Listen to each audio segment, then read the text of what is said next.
হঠাৎই তিস্তার পানি বেড়ে প্লাবিত উত্তরাঞ্চল। লালমনিরহাট, রংপুর ও কুড়িগ্রামে তলিয়েছে নিচু এলাকা। এ নিয়ে আরো জানাতে কুড়িগ্রাম থেকে যোগ দিচ্ছেন গোলাম মাওলা সিরাজ, যাচ্ছি তার কাছে। সিরাজ, পানির বেড়ে যাওয়ার এখন কি পরিস্থিতি? নায়াসিনামাইড ও স্যালিসাইলিক সমৃদ্ধ লিলি ফেস ওয়াশ যা ফেসের ডেড স্কিন সেল দূর করে দেয় দ্বিগুণ ফাস্টার ব্রাইটেনিং। কুড়িগ্রামের নদ নদীগুলোর পানি নামতে শুরু করেছে। তিস্তার পানি এখন বিপদ সীমার বরাবর দিয়ে প্রবাহিত হচ্ছে কাউনিয়া পয়েন্টে। তো পানি নামার পরে যে বিষয়টি দেখা যাচ্ছে, আমি যদি আপনাকে দেখাই, আমি আছি জেলারই রাজারহাট উপজেলার গতিয়া শাম এলাকা। এই এলাকায় আমি একটা ক্ষেতের মধ্যে আছি। এটা একেবারে তিস্তা নদীর একদম অববাহিকায়। যে এই ক্ষেতটি আসলে এই আমন ধান কয়েকদিন পরেই কিন্তু কেটে গোলায় তুলতো কৃষক, এমন একটা পরিস্থিতিতে এই ক্ষেতের উপর দিয়ে স্রোত গেছে প্রথমত। দ্বিতীয়ত হচ্ছে যে এখানে এত বেশি পলি জমেছে যে ধান গাছের উপরেও কিন্তু পলি জমে গেছে।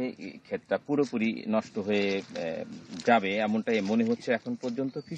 কৃষকও কিন্তু সেটাই বলছেন। তো আমরা দেখেছি যে আশপাশের বেশ কিছু ক্ষেতের অবস্থায় কিন্তু এরকম, এবং একই সাথে কৃষি অফিস থেকে আমরা যে তথ্য পেয়েছি, এই যে গেল 2-3 দিনের যে একটি বন্যায় বলা যায় যে এই বন্যায় অন্তত এই জেলার 1800 হেক্টর জমির বিভিন্ন ধরনের ফসল কিন্তু তলিয়ে গেছে। যদিও এখন পর্যন্ত ক্ষতির পরিমাণ নিরূপণ করেনি কৃষি অফিস, কারণ এখন পর্যন্ত যে অনেক জমিতে পানি রয়ে গেছে, পানি নামার পরেই তারা ক্ষতির পরিমাণ সেটা তারা হচ্ছে যে নির্ধারণ করবে।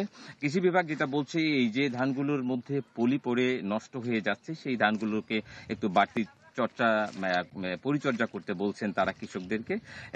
একই সাথে হচ্ছে যে আজকেও বৃষ্টি নেই, গতকালও বৃষ্টি ছিল না। 2 দিন থেকে বৃষ্টি না থাকার কারণেই কিন্তু এই পানি যে কমার ব্যাপারটা, এতে কিছুটা স্বস্তি নিয়েছে এখানকার মানুষরা।